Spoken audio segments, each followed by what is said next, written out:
Julia. And then begin, okay.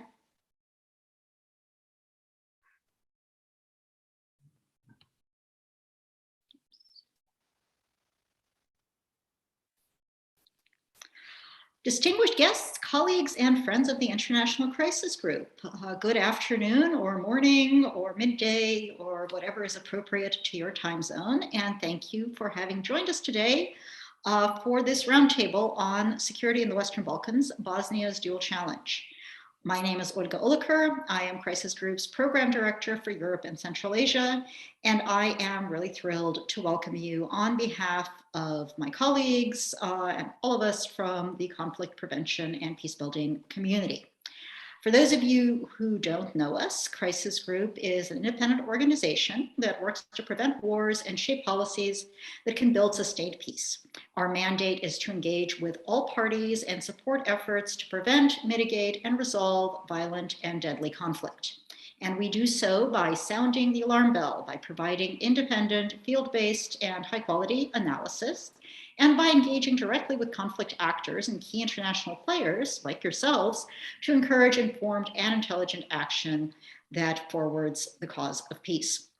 And indeed, this event is an opportunity to do so with you and all colleagues and friends who are connected and following us.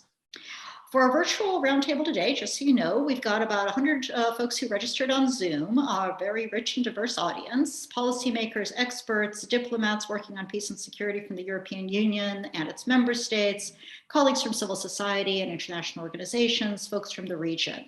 This event is on the record and it's being live streamed on our YouTube channel where a larger audience can attend and also listen later.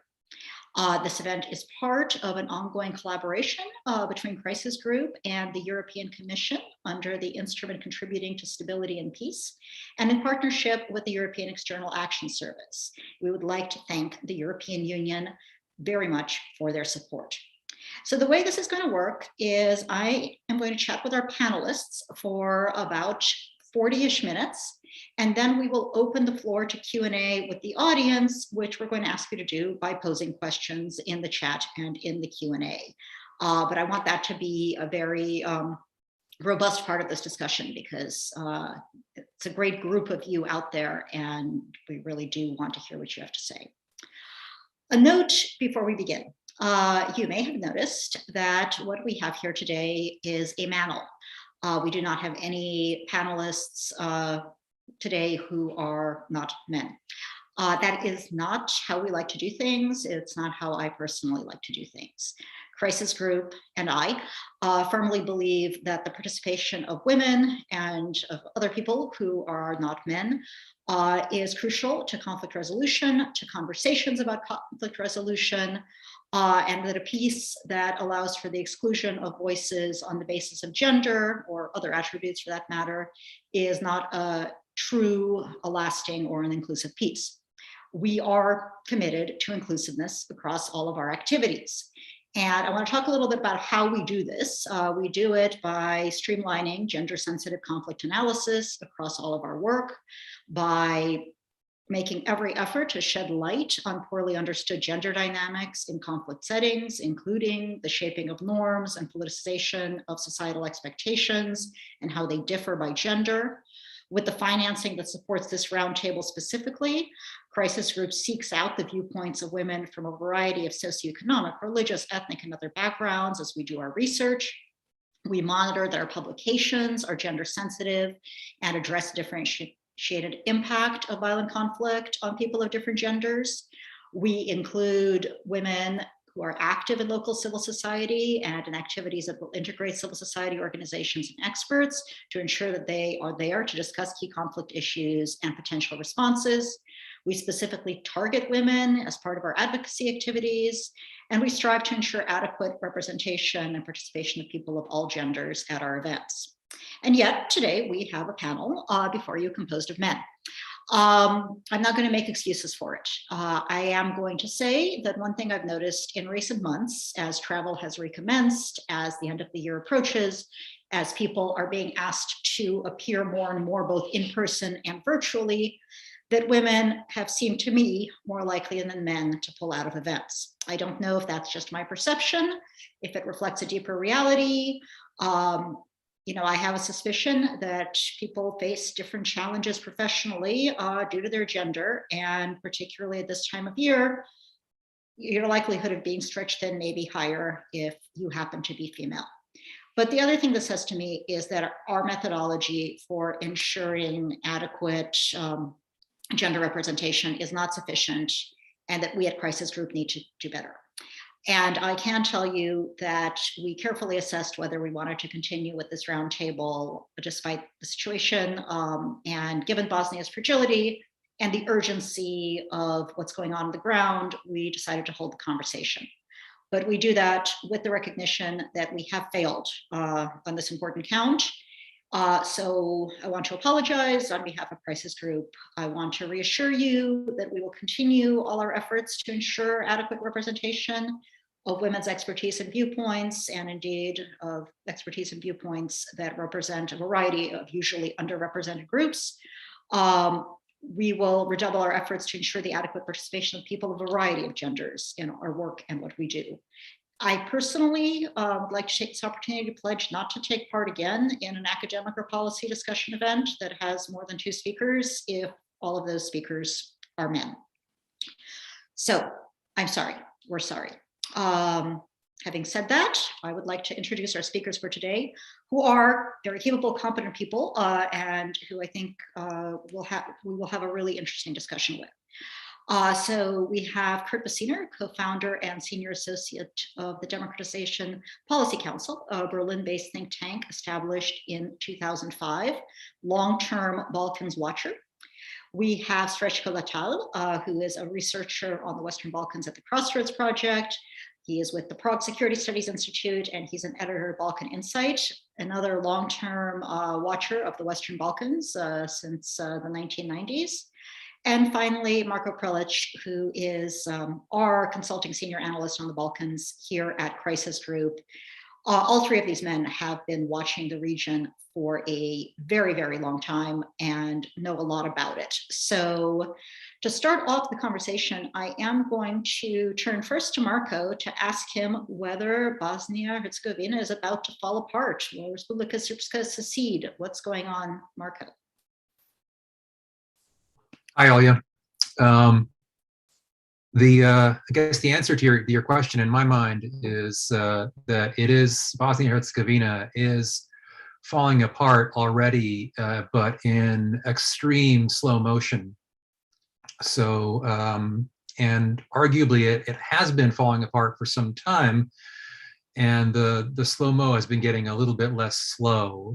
Maybe to explain that in just a few more words, what has happened recently is the Serb entity, the Republika Srpska, the smaller of the country's 2 entities, which date back to the Dayton Peace Agreement, and in fact to the war before that, which has talked a lot and frequently about wanting to break away, has now started to take moves in that direction by passing laws that are incompatible, or by saying it is going to pass laws that are incompatible with the ongoing sovereignty of the state.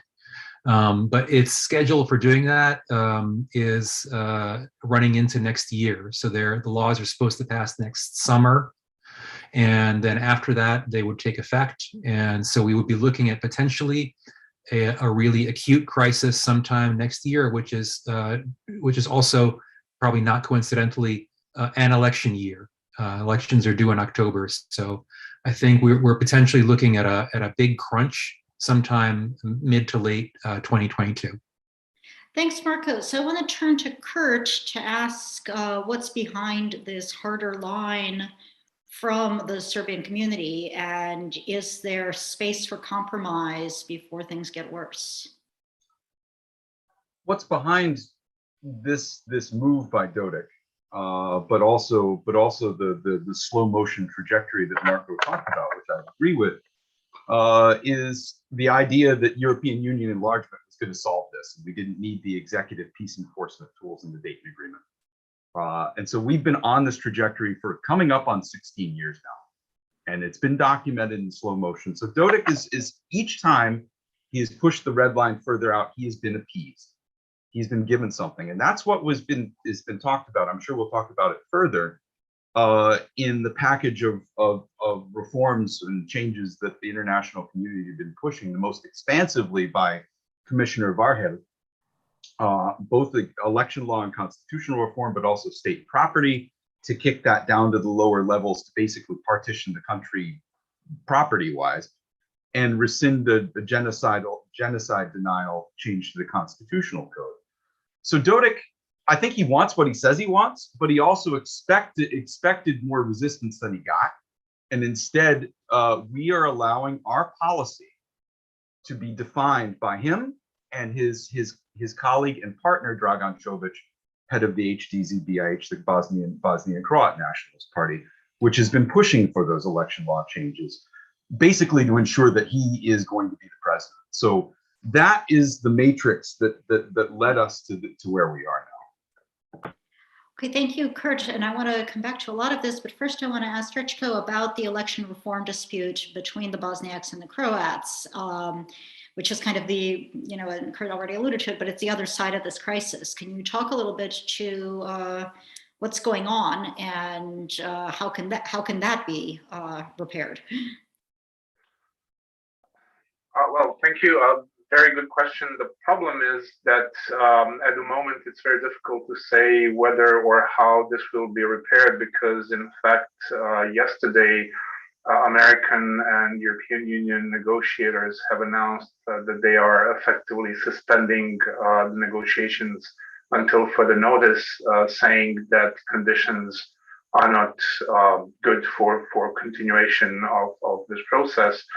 The underlying factor is the dispute between Bosniak parties and Bosnian Croat parties, or main party HDZ, over the election in the presidency. I mean, that's the main dispute, because what has happened over the last several election cycles was that Bosnian Croat candidate was Željko Komšić was elected predominantly with Bosniak votes, and there is an ongoing discussion, quite heated debate within the country and also between different international experts and officials, whether legitimate representation is something that the world and the country wants to pursue. Or whether there is maybe a possibility for a more civic-oriented or civic solution, which would respect the rulings of the several rulings. There were 5 rulings of the European Court of Human Rights, which essentially found that the Constitution of Bosnia and Herzegovina is violating rights of certain ethnic groups and minorities in different parts of the countries, be it passive or active voting rights. The problem with the electoral reform, or additional problem with the electoral reform, is that it has been used as a platform by Milorad Dodik and Dragan Čović to establish and then gradually strengthen their cooperation, and using essentially the fact that Bosniaks are now electing 2 members of the presidency rather than 1, to underline the demographic problem with Bosnia and Herzegovina. And demographic problem is that since the Dayton Peace Accord, demographic changes in the country have made the country predominantly Bosniak. So Bosniaks are already making slightly over 50% of the population. Bosnian Serbs are making some 35%, and Bosnian Croats around 10% or less. So on one hand, we have the Dayton Peace Accord, which has effectively established some kind of ethnic balance or ethnic key for the ethnic representation in key institutions. On the other hand, we have demographic changes which have made it more and more difficult for this situation to be respected. And the last thing that I would like to also mention is another problem, problem that many local and international experts and officials see, mainly in the behavior of Bosniak parties, is that in response to the separatist agendas of Milorad Dodik and renewed autonomous push by HDZ. Many or most Bosniak parties have responded with essentially what is perceived as nationalist or centralist drives, which have added to the complexity of the situation in the country. So, Karl von Clausewitz wrote that war is an extension of politics by other means. One of my permanent questions when looking at any crisis is this politics or is this war? How worried should any of us be that this means a return to violence? I'll start with Kurt and then ask others to jump in if they wish. We're in a deterrence failure now. We've been in a deterrence failure for over a decade, since EUFOR, the Chapter 7 mandated deterrent force that's mandated also by Annex 1A of the Dayton Peace Agreement, handed off by NATO at the end of 2004.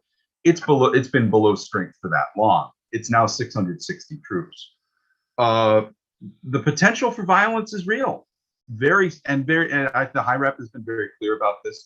I think that was quoted in your setup piece for this event. There is nothing standing in the way of it, and we are very prone to miscalculation because of how tense it's become.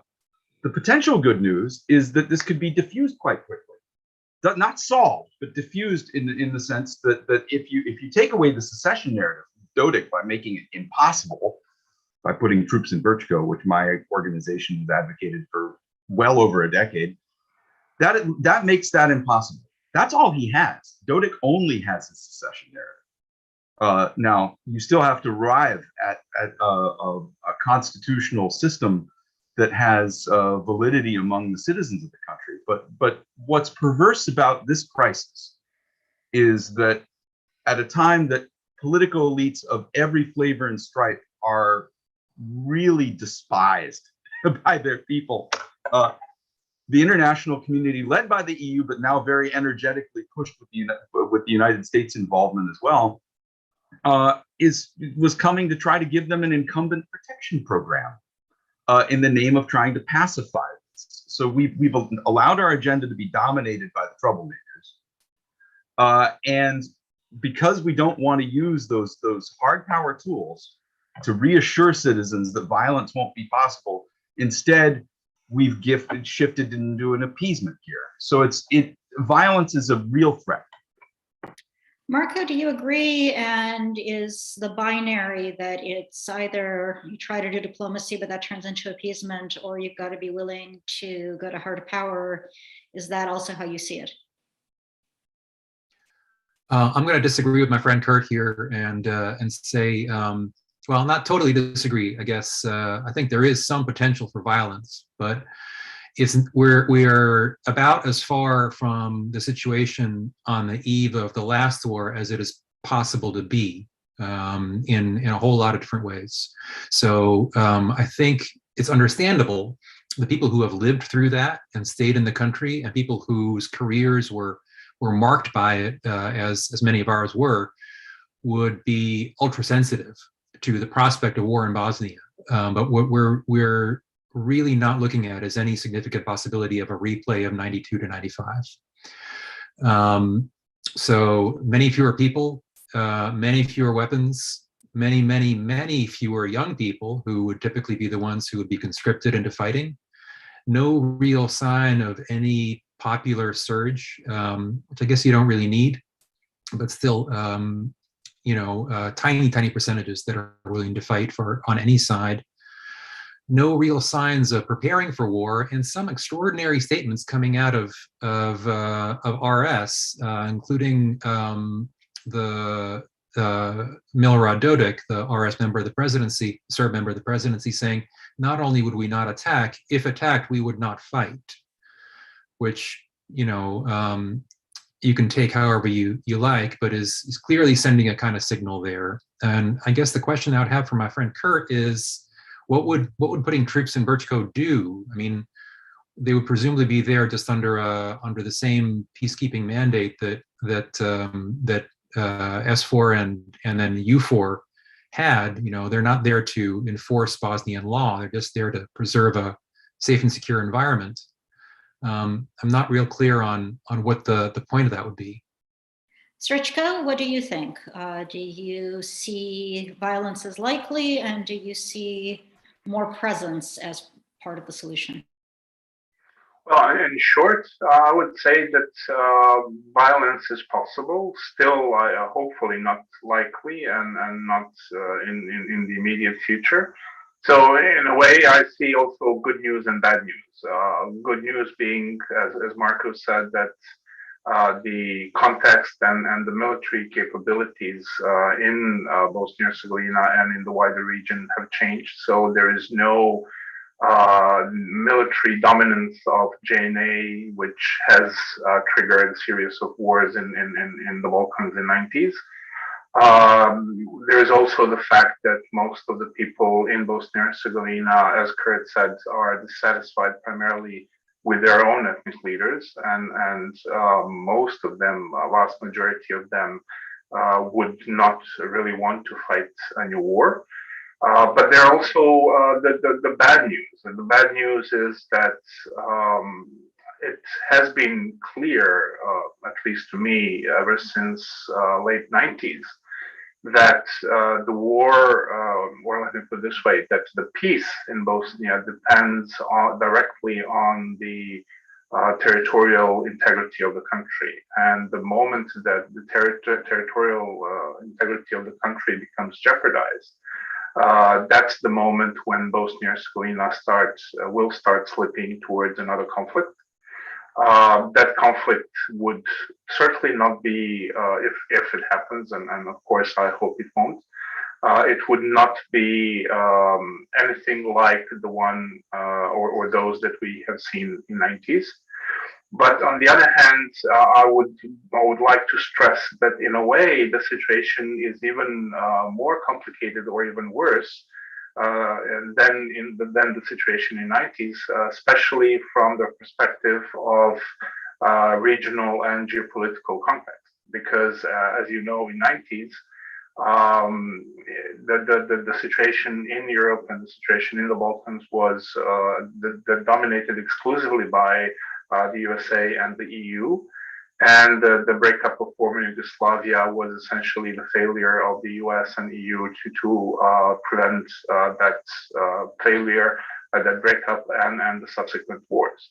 Now the situation is drastically different. I mean, we are having Serbia and Croatia, which are increasingly involved in internal issues of the neighboring countries. So we have, again, negative regional aspects.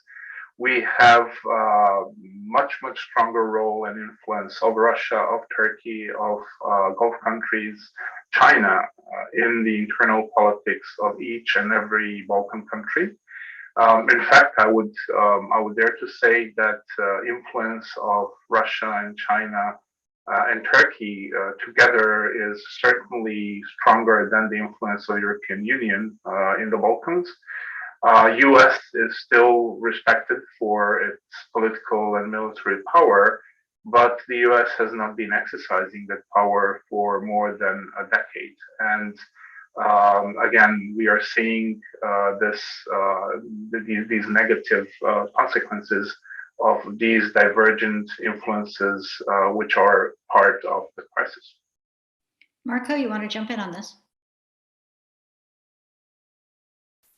Sorry, just trying to unmute myself. Yeah, one thing that's worth keeping in mind is that you know, when the last war started,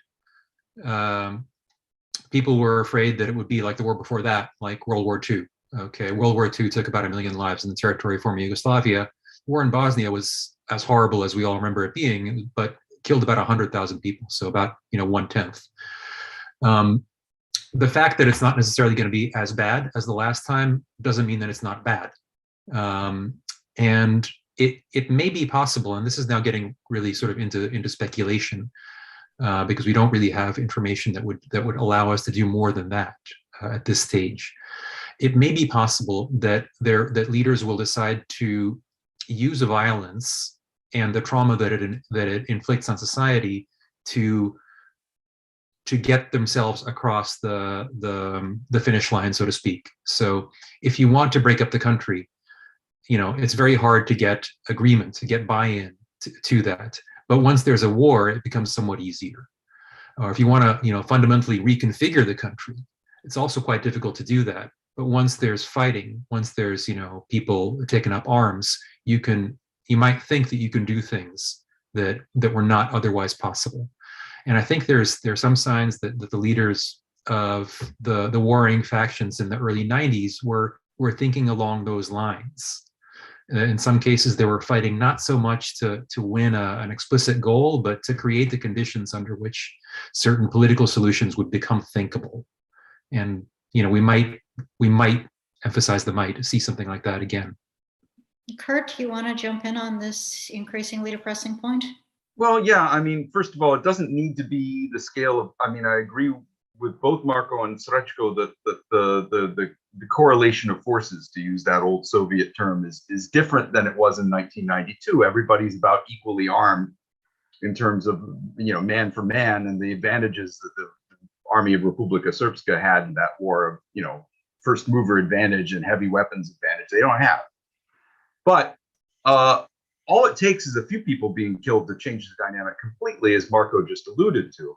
And it's all preventable. I want to answer to Marko's point about Brčko. You take the secession narrative away if you have an interposing force in the connective tissue that's the RS, which Dodik has made very clear. He does, even in the maps that he tries to pose international officials with, that doesn't have Brčko district separate. So making it clear that we're not going to allow violence and we're not going to allow secession is different than saying we're not going to recognize it, we're not going to talk about it. All parties are equally unhelpful and not arriving at solutions. But on top of that, restoring deterrence gives you another benefit, is it takes the temperature down radically. People are afraid now in a way that they were not when I arrived in 2005 to work for Patty Ashdown. People were not afraid of renewed conflict. It wasn't even thinkable because the presumption was if anybody tried that, you'd kill them. And now nobody is afraid of that. So whatever your worst fear is, and there are many to choose from, they all seem plausible in a way that they did not. And that's on us. That is a Western failure. And there was a questioner, I'll just answer very quickly because it's easy to wrap into this. Yeah, the Brits were taken offline as the reserve force for EUFOR, but that's not an excuse for having a EUFOR deployed force that is roughly 1/8 of the brigade strength force that DSACUR has said is necessary to have a credible deterrent. So I'll leave it at that. Okay, thank you. So Srećko, I want to come back to you, but I also want to focus a little bit. What else is in the capacity of outside actors to do other than throw forces at it? Do they have other points of leverage that could be of some value? I was just about to chip in and to react on what Kurt said and his proposal for reinforcement of EUFOR. It is certainly one option that has been discussed and proposed. It's not a new one. It has been discussed for many years.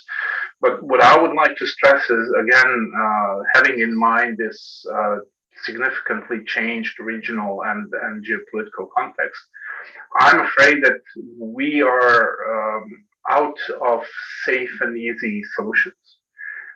So compared to 5, 10, or 15 years ago, I think that now any option carries a certain greater or smaller risk with it. So I'm not saying that I'm personally against the idea of reinforcing EUFOR and deploying additional forces in Brčko, but I'm also aware of the possibility that this kind of movement could trigger reaction from Russia, for example, and which may even include the deployment of Russian forces, paramilitary forces, establishment of the humanitarian center in Republika Srpska, which, according to my sources, have been discussed and even tentatively agreed already several years ago. The humanitarian center is similar to the one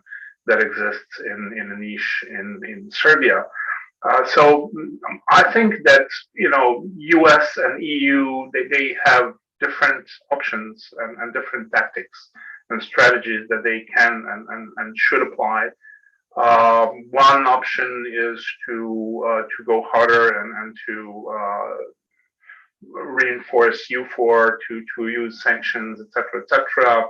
Other option is to try to negotiate, as Kurt said, to maybe appease not only Dodik, but Čović and maybe Bosniaks as well.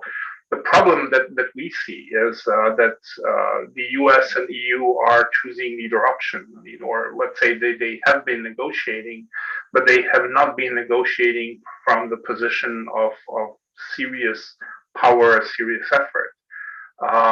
And they are certainly, at least for the time being, they are not using any stronger measures in the region.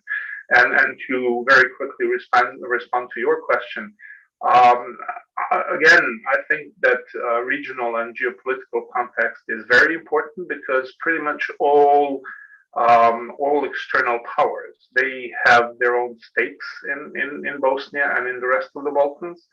They have their own interests. They have been playing games with the Balkans. They have been using the Bosnia and Herzegovina and rest of the Balkans as their chips in their geopolitical games.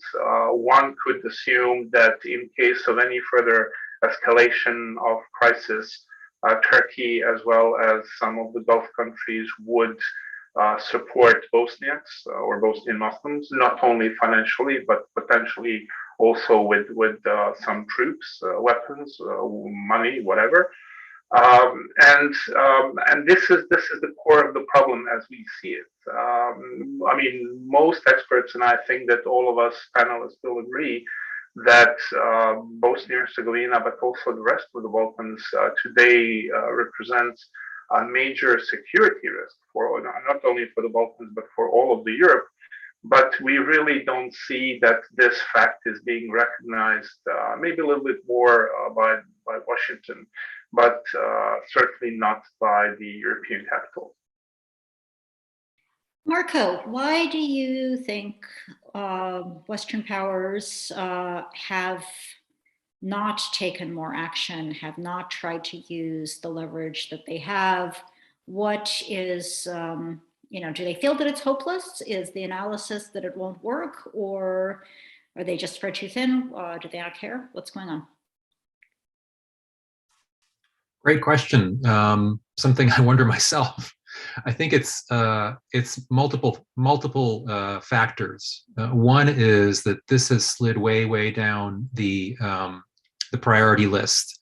So it's not getting attention at all from people who are the top decision makers in any outside country. And it's not really getting anyone's undivided attention, which makes sense. I mean, it has been a long time. This is a small part of the world. It's relatively quiet-ish, compared to places that have an active shooting war. The other thing is there's not really a clear sense of what they want to do. So there is this sort of view that, well, when there's a lot of noise coming from Bosnia, we would like you to stop making noise. Okay, we would like you to, go back to what you were doing before that. And what you were doing before that was, participating in this long-running soap opera of a political crisis that occasionally turns kind of hot. It's not really a good situation. So, people keep saying, stop undermining Dayton, which is fine. Dayton is the Constitution. It's a peace agreement, so you should stop undermining it. But it's also something that is, I think, increasingly evidently not really capable of forming the basis for a sustainable society there. It's something that, continually generates problems, and nobody has really the appetite to get into the search for an alternative solution. That would be my main diagnosis there.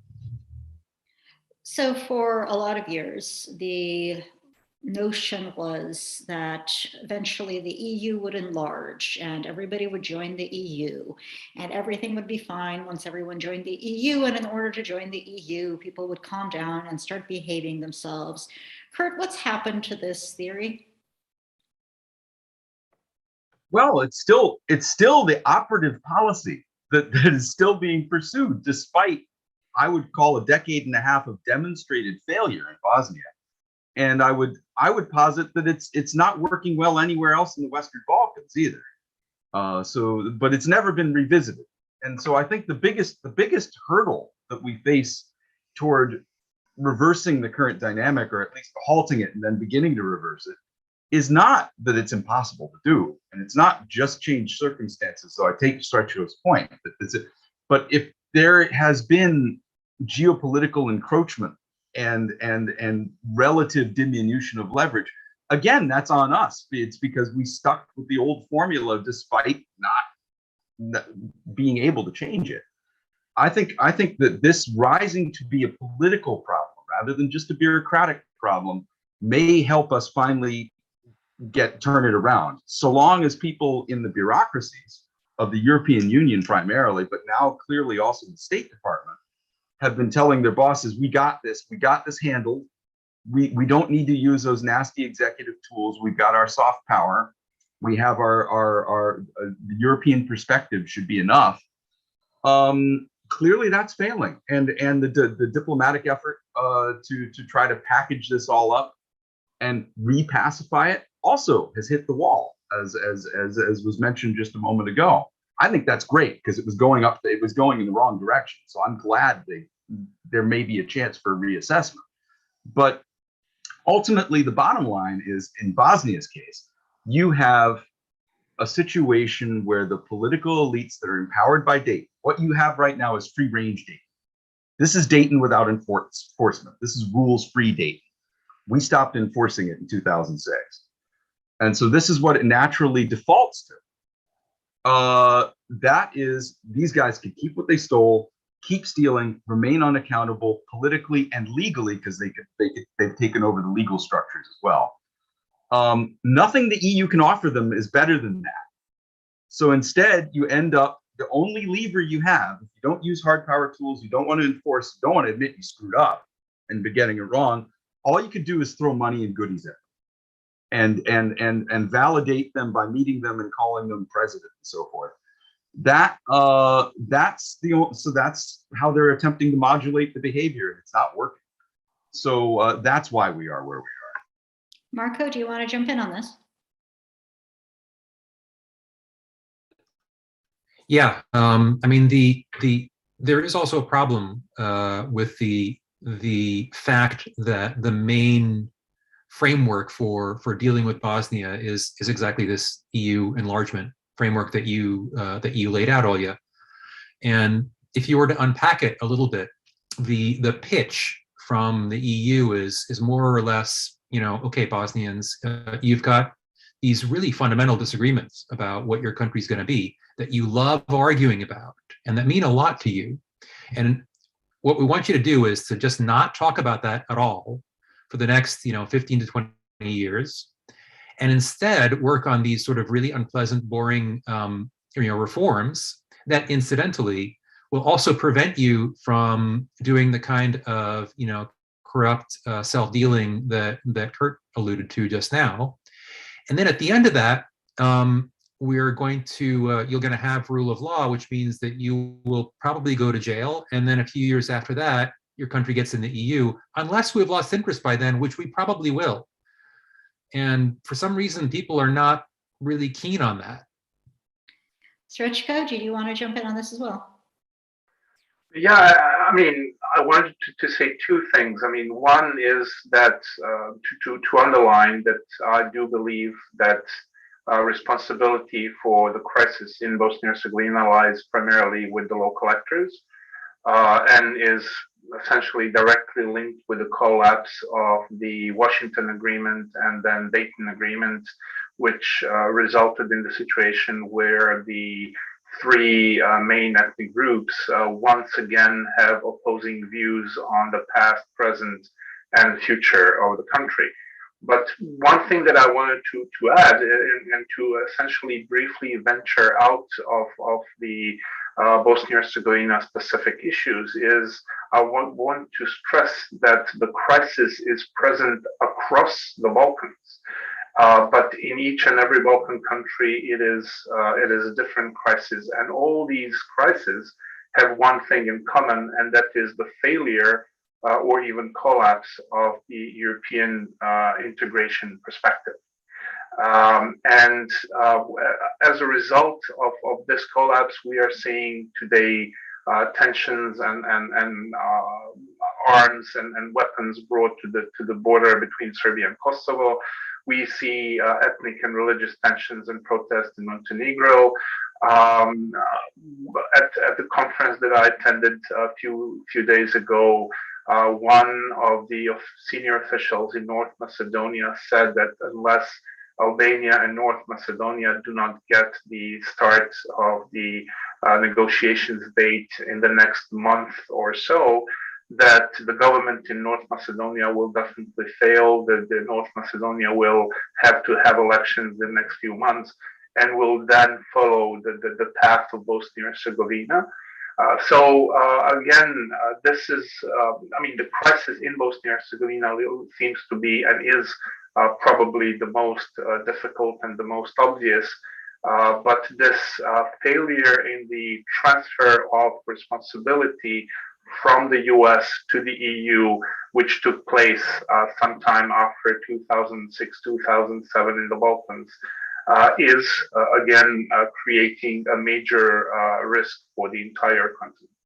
So Srečko, I want to push on this a little bit. There's the integration model not really moving forward. Appetite for more hard power, also not much of that. If you can't force people to completely rethink their policies, what would you recommend they do, right? If, I find it difficult to imagine that unless something very terrible happens, something horrible happens, they're going to become suddenly enthusiastic about integration. It's like, oh my God, they've gone to war, let's immediately integrate them. They might become slightly more enthusiastic about sending more forces, but then again, they might not want to get dragged in. So what have they got? What else is in the toolkit? Well, I believe that, and it's not really going back to where we were before, because in fact, I would dare to claim that the European Union, after taking over responsibility for the Balkans after 2006, 2007, never really established itself, especially not as a political actor. And even, despite its obvious economic and financial resources, it never established itself as a strong economic power. I mean, yes, people would say that the statistics show that all of the Balkan countries, their main trade partners are different EU countries, but we are talking about different EU countries. I mean, people still do not see EU. People see Austria, people see trade with Germany or France or Italy, but people really don't see trade with the European Union. So to go back to your question, in my opinion, the trick for starters, stopping this very dangerous process is again going back to establishing strong carrots and sticks, something that US and EU, US 15 years ago, they had strong sticks. Strong carrots we missed from the EU. So I do hope that strong carrots and strong sticks could persuade local leaders, not only in Bosnia, but in the rest of the Balkans, to rethink their options. But on the other hand, as I said in one of my previous interventions, I'm also aware of the fact that today people like Dodik or Cholic are more influenced by Russia or Zagreb or Belgrade rather than by Brussels or Washington or Berlin. And that by itself carries a significant risk because it would require from both US and EU to work hand in glove, something they unfortunately haven't been doing a lot lately. And it requires from them to significantly up the ante, which they still seem to be reluctant to do. Thank you. I want to start answering some of the questions that have come in. First of all, one from Alison Carragher of Carnegie Europe, who is asking when the Parliament of Republika Srpska first voted on Dodik's plan to withdraw from the National Pharmaceutical Institution. He only got 43 out of 80 votes, and that suggests that he is not the same as Republika Srpska, despite the kind of the narrative that we put forward. So who is the opposition? How does the diplomatic international community engage with that opposition? I don't know which of you would like to take a crack at that. Who volunteers? Marco volunteers. So that's a good question. He improved his showing somewhat in the last round. I believe he got 49. So most of his coalition.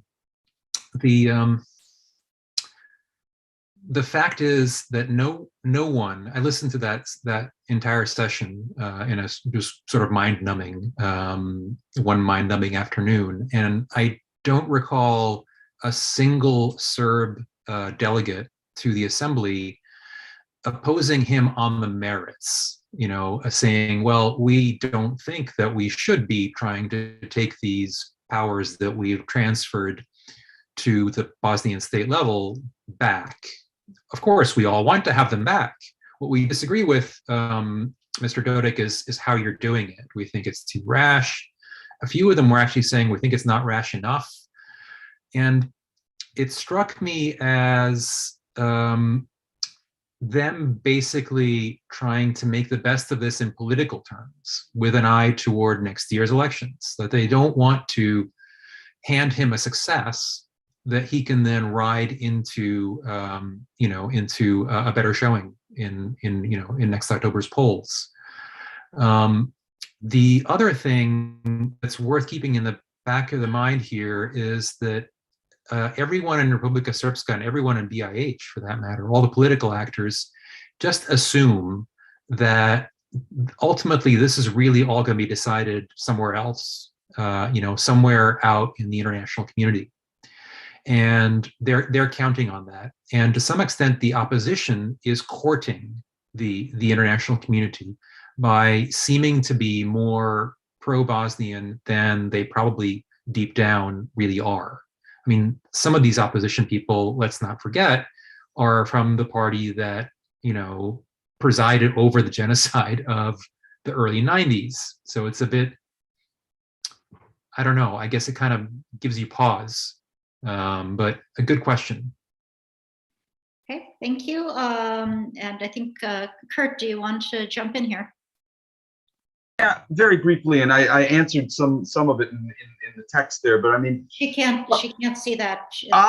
Okay, sorry. Well, but yeah, I mean, the RS is a pyramid, right? The Federation is a hydra, the RS is a pyramid. You have a vertical of power there, and while there's an RS opposition, and I would subscribe to a good bit of what Marco had said, the most important thing is that Dodik controls the coercive power of the RS, and we saw that coercive power applied in at the end of the Justice for David protests.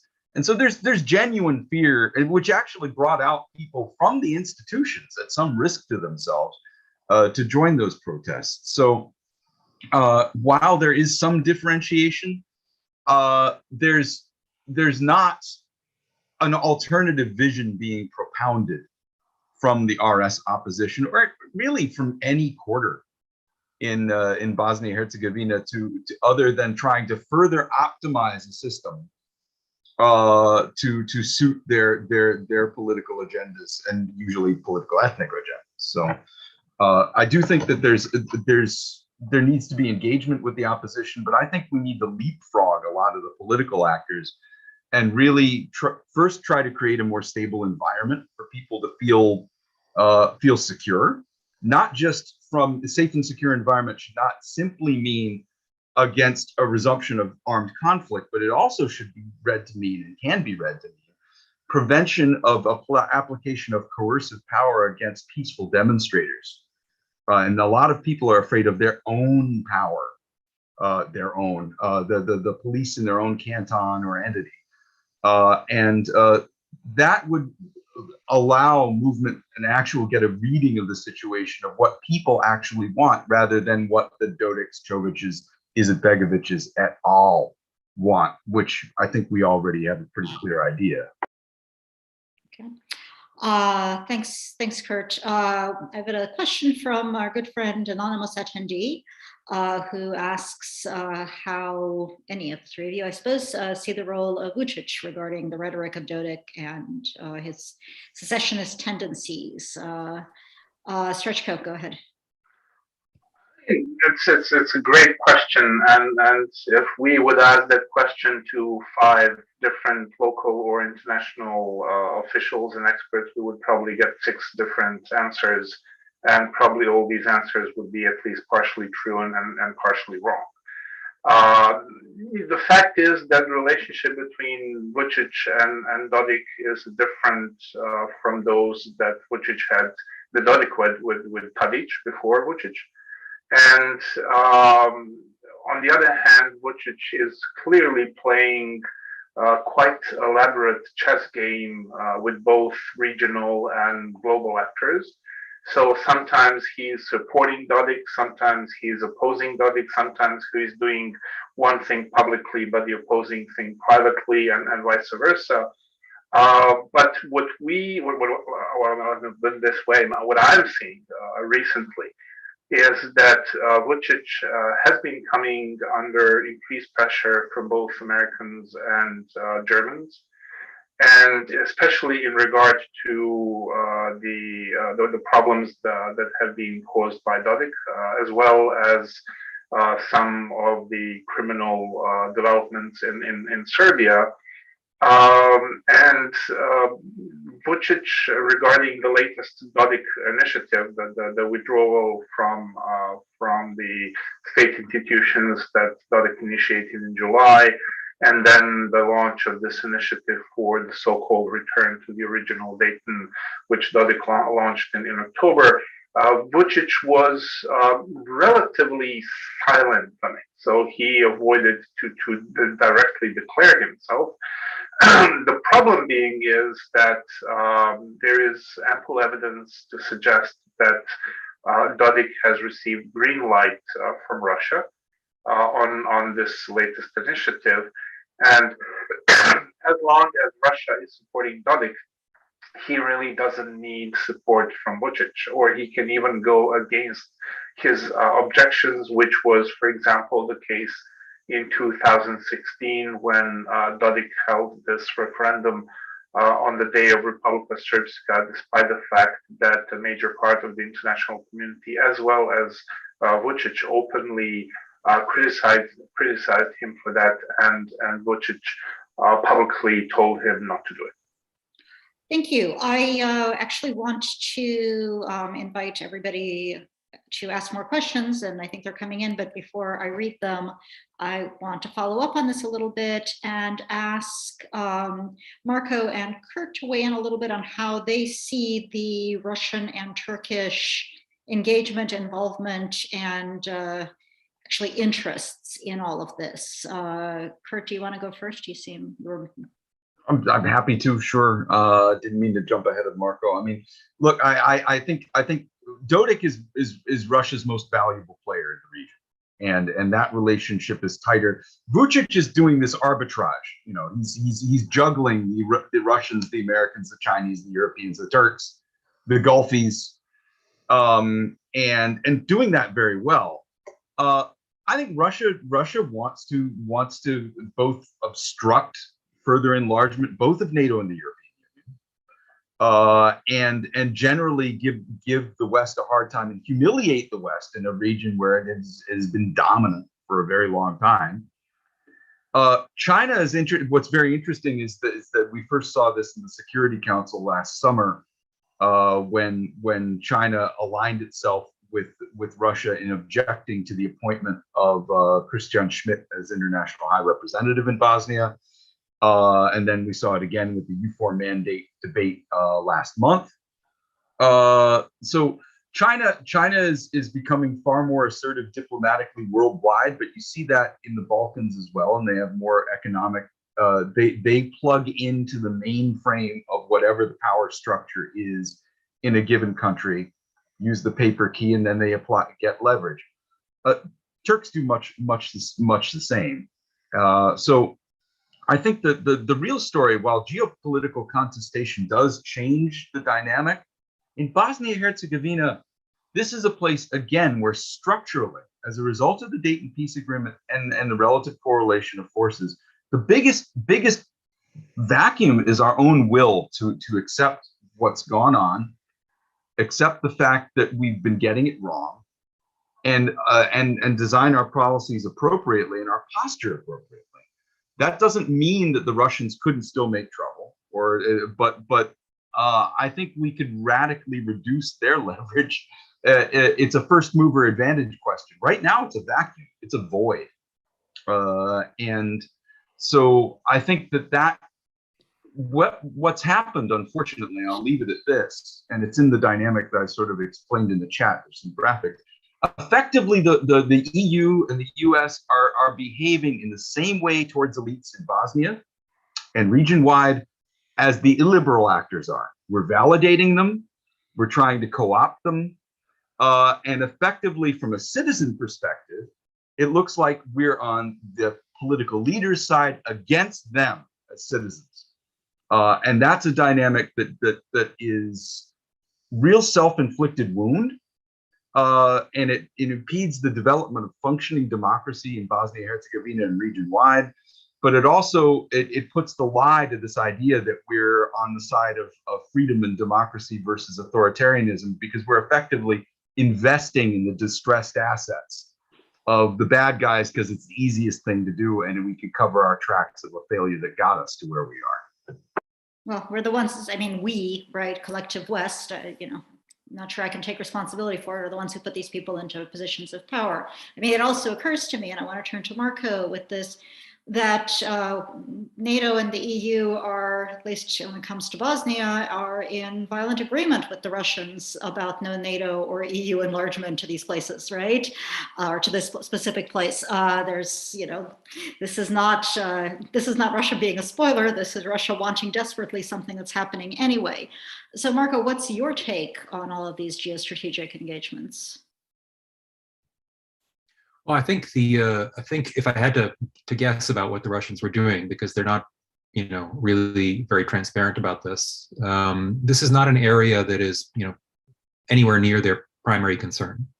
Okay, main concerns, for Russia are much more Ukraine and other areas close to the border. This is, however, an area where they can do things at very low cost and low risk, and an area that matters a lot more to people they care about, namely the United States and the European Union, than it does to them. So, let's not forget, this was one of the two big Clinton administration foreign policy successes, ending the war here, the other one being the intervention in Kosovo and the independence of Kosovo, where Russia is, coincidentally also in a position to cause some problems, right? So it may be that they intend at some point to offer, and this again is total speculation, it may be that they will offer to cooperate in the Western Balkans in exchange for some concessions in some place like Ukraine. I have no idea how that would go over, probably not very well, but, if this whole area were to drop off the face of the earth, nobody in Moscow, I think, would really, lose a night of sleep. Yeah, but I think the problem is nobody in the West would either. So offering to trade the Balkans for Ukraine, which everybody does care about, is not going to solve anybody's problem, I suspect. So I'm going to, Tail Kendall has written in to say, and actually kind of echoing some of the thinking I've had, it seems to me you're implying the opposition in many ways is no better than Dodik, that they're not opposed to secession, that they're in essence waiting to be saved from outside. That this offers no they take no responsibility for what is happening. And is there no one else who are willing to work for the good of the country? And by that, I take this to mean within the country rather than waiting to be saved, who understand they themselves must take responsibility for the developments, and whom the international community should support. So, instead of the white knights of NATO and the EU riding to the rescue, who within this country, other than this kind of amorphous people that we're supposed to be supporting, is there to, in fact, empower? So, Kurt, you want to take this one? Yeah, I think it's important, and I think that the crisis that we're seeing, and especially the push on the election law and constitutional reform that the U.S. and EU worked hand in glove to really try to ramrod through, brought out a lot of opposition, including by the plaintiffs of the European Court of Human Rights rulings, in whose name this was being pursued, including Azra Zornic being among the most vocal about that. She was the plaintiff who basically brought the case saying, I don't want to call myself Bosniak-Croat or Serb, and I still want to run for president, and she won. So there's not yet critical mass of a real alternative that can have traction statewide among citizens. I think there's a potential constituency there. I think there are potential leaders who have emerged. Unfortunately, we've created a very non-conducive environment for people to stick their necks out. But because I think also people have seen, though, that nobody's on their side effectively. If you're frustrated with the system, if you're disgusted with the powers that be, and yet you see the international community, which means basically the West in the connotation in Bosnia, treating with these guys trying to cut a deal to just calm things down, and so they could work on other stuff, understandably, but not, it's a betrayal of principle.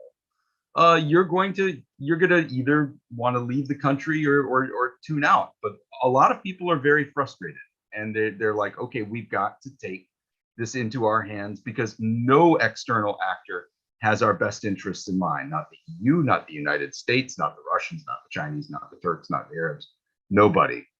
So I think there's potential there. I don't know if that's a satisfying answer, but one of the people who spoke at the RSNA session, Mirko Šarović, who was quite clear that this is, if we do this, we're moving in the direction of war, and he used that term.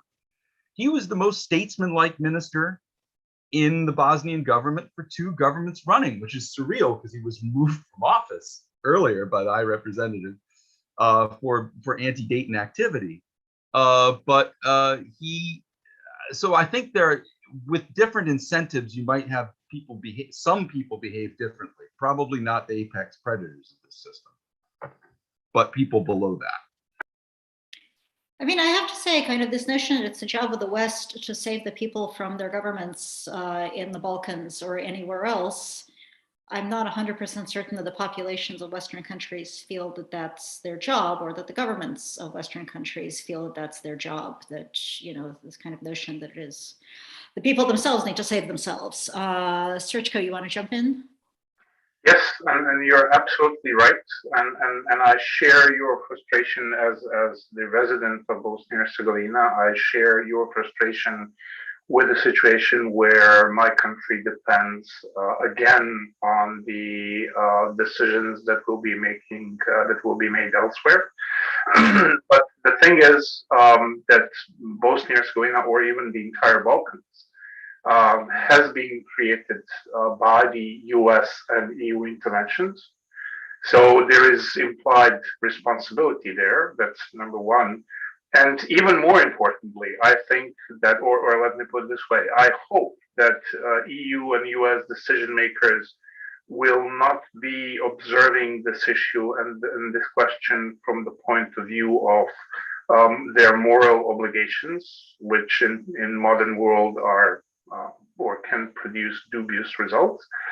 But I would like that they observe this quagmire and their potential response to it from the point of view of their own internal security, because I think that we all agree here that if the situation in Bosnia or in the rest of the Balkans continues escalating, it will again represent a major security risk for all of the Europe as it did in the 90s.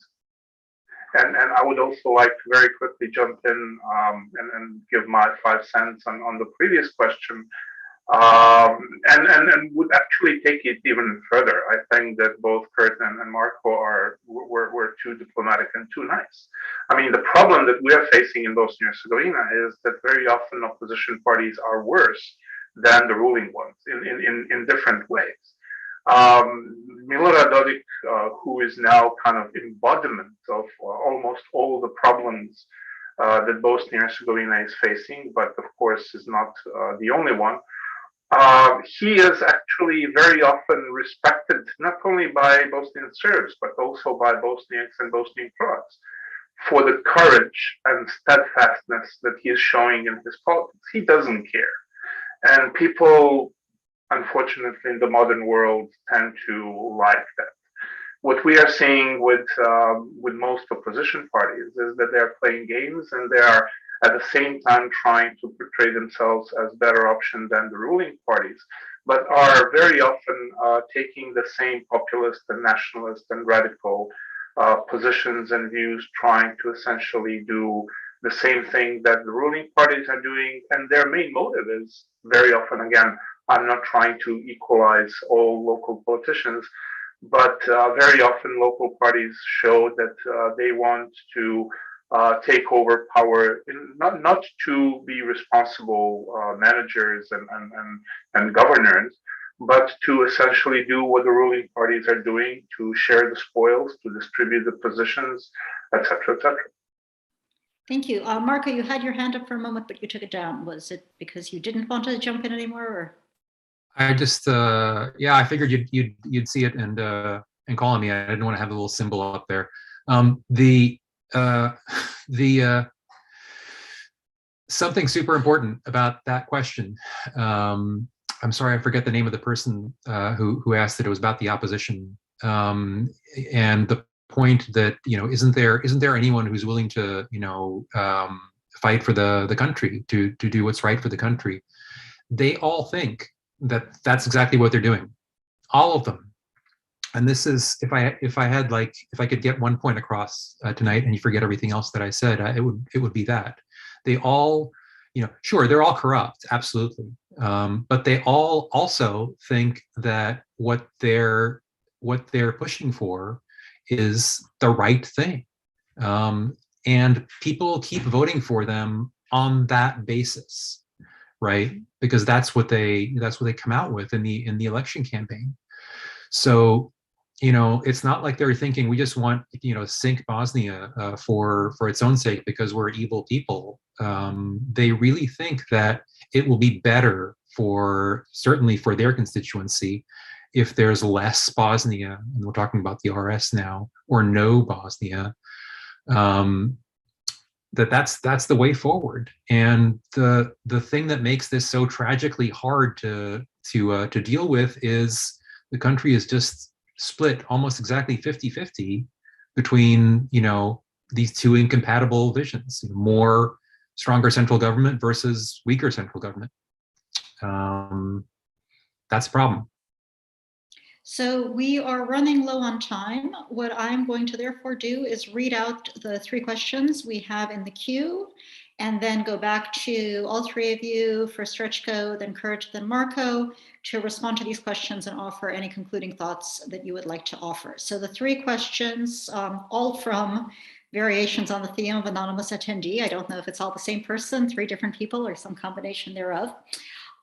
First, do you see any connection between the secessionist tendencies of Republika Srpska in Bosnia and Herzegovina and the creation of the Association of Serb majority municipalities in the north of Kosovo? So that's question one. Question two, considering the geographical distance of Russia, secession by Republika Srpska can hardly be successful without external support from Serbia. Do you think that secession is a real and concrete goal for Dodik, and will he really try to push it to the end? Third question, how do you see the regional initiative started recently, Open Balkans, supported till now only by Serbia, Albania, and Northern Macedonia? Do you see any contradiction with the Berlin process? And we've now got a fourth one, which I'll also pose. 2 years ago, some plans were discussed about a land swap between Serbia and Kosovo. These plans were rejected by former German Chancellor Merkel. Do you think they could be reactivated? So I'm going to close the questions now. I'm going to turn first to Srečko to respond to as many of these as you want and for any closing thoughts. Well, I'll try to be quick. Regarding well, don't close them because now I don't see them. Anyway, you can see them if you click on answered. You can still see them. Sorry, if you click on answered, you can still see the questions. So let me address the most important one, and that is the link between Kosovo and Bosnia and Herzegovina. And there are let's say two layers of the links. One layer is that Kosovo is using the argument of Bosnia and Herzegovina for not wanting to establish the association of the Serb communities, because they are saying they do not want to copy-paste the failed approach that the international community took in Bosnia and have similar or same results in Kosovo. Additional problem or additional layer is the notion of so-called Serb world, which has been in circulation over the last couple of years as some kind of replacement for the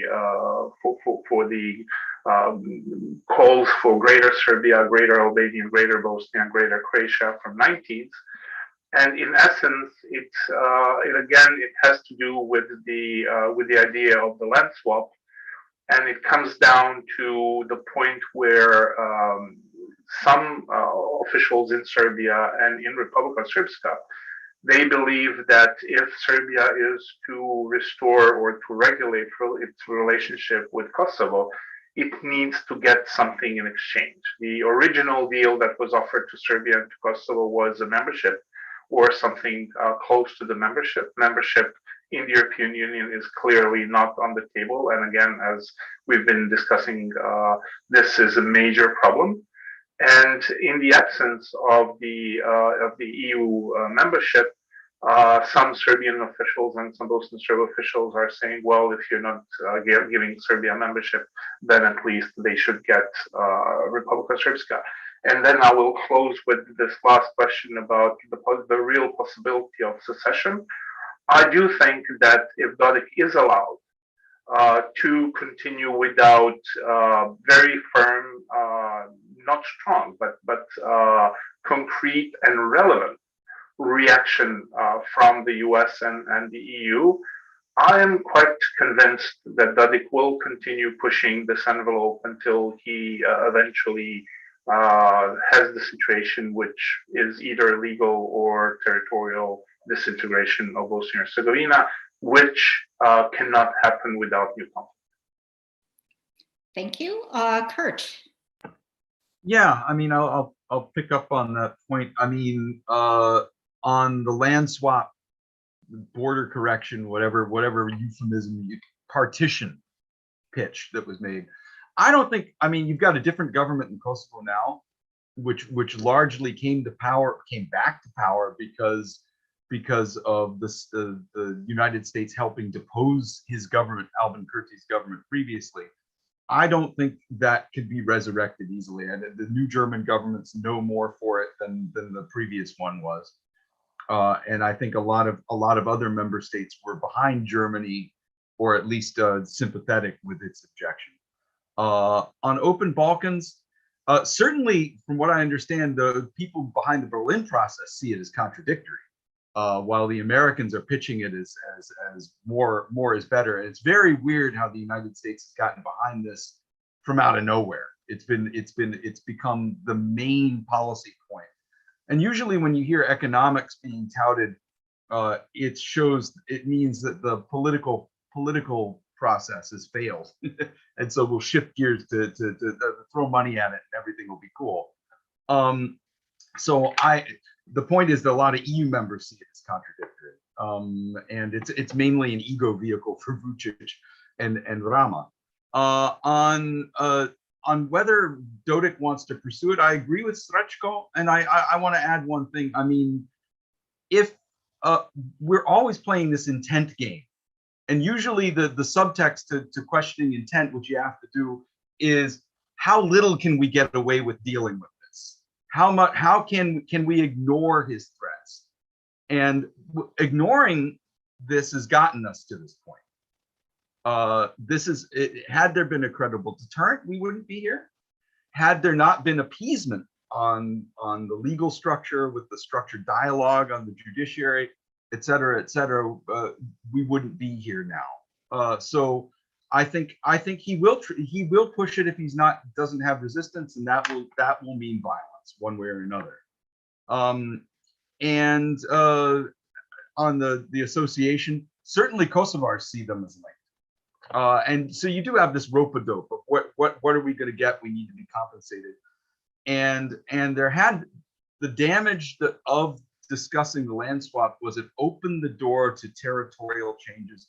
One of the reasons that you have Vučić and Rama so buddy is Vučić, and if you listen to his language, he's very clear. He talks about we need an accommodation among Serbs and Albanians, which implies that the borders are flexible. It's among peoples, and this is something that goes back to the 1980s, and it's very dangerous.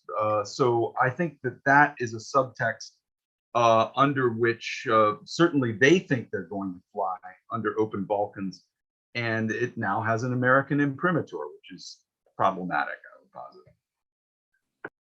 All right, Marco, final responses and thoughts.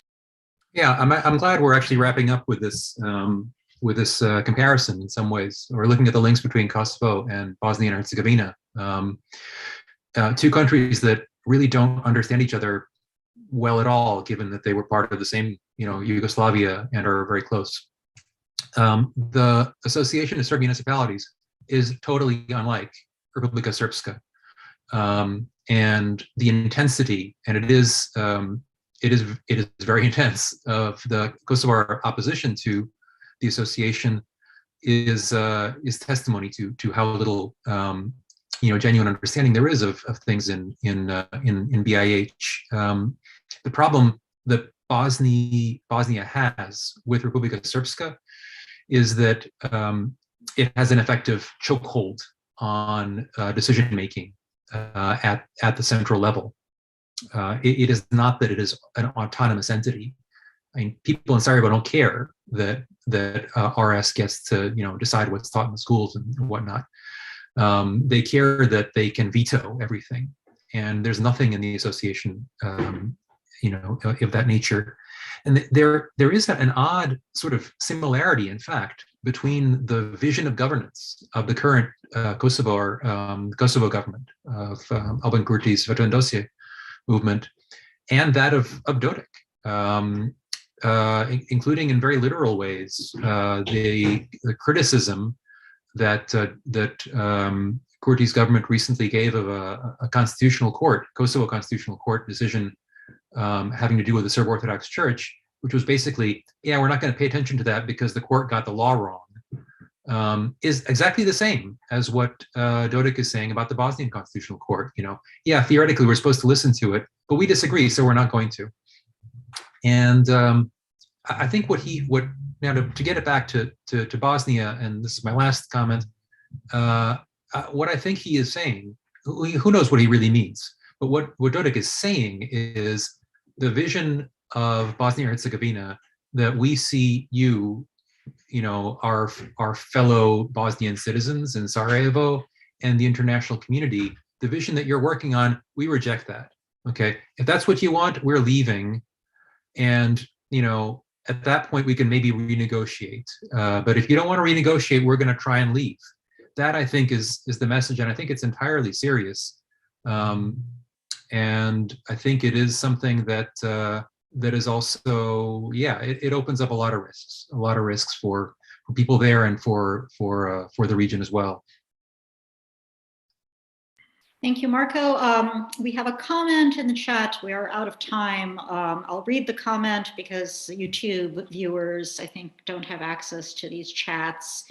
It's from Jasmina Mersho, who writes, regardless of what was said about the opposition in Republika Srpska, I would have liked if Srećko could elaborate a bit more on the ways the opposition parties and all of Bosnia and Herzegovina are worse than the ruling parties, because this sends a very dark message of no alternatives, while at the same time it's continuously emphasized how the West is strengthening the ruling parties with their current approach.